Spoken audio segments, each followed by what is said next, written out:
زندگی کے ہر موڑ پر صلح کرنا سیکھو، کیونکہ جھکتا وہی ہے جس میں جان ہوتی ہے، اکڑنا تو مردے کی پہچان ہے۔ ایسی عورت سے ہمیشہ فاصلہ رکھو جس کی دو چیزیں ظاہر ہو رہی ہوں۔ اول، لباس میں عورت کا بدن ظاہر ہو رہا ہو۔ دوم، بولتے وقت اس کی بد اخلاقی ظاہر ہو رہی ہو۔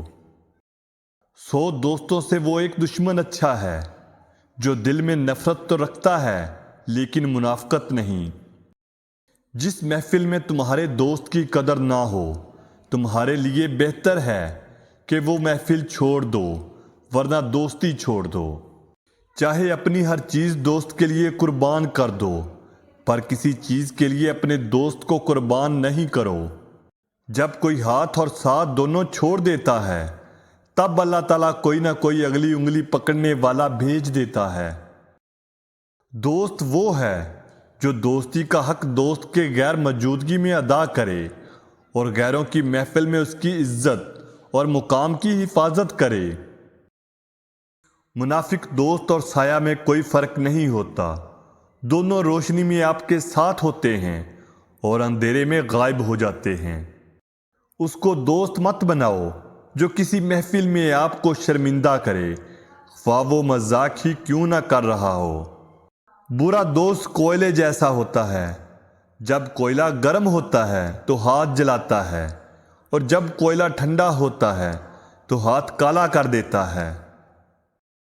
جہاں عزت، سچائی اور خلوص نظر آئے وہاں دوستی کا ہاتھ بڑھاؤ، ورنہ تمہاری تنہائی تمہاری بہترین ساتھی ہے۔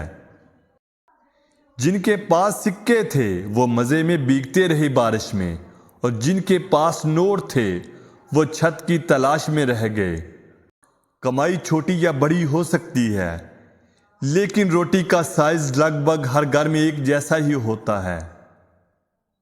انسان چاہتا ہے اڑنے کو پر ملے، لیکن پرندے سوچتے ہیں کہ رہنے کو گھر ملے۔ پیسہ انسان کو اوپر لے جا سکتا ہے، لیکن انسان پیسہ اوپر نہیں لے جا سکتا۔ سفر کا مزہ لینا ہو تو ساتھ سامان کم رکھیے، اور زندگی کا مزہ لینا ہو تو دل میں ارمان کم رکھیے۔ زندگی کو اتنا سیریس میں لینے کی کوئی ضرورت نہیں، یہاں سے زندہ بچ کر کوئی نہیں گیا۔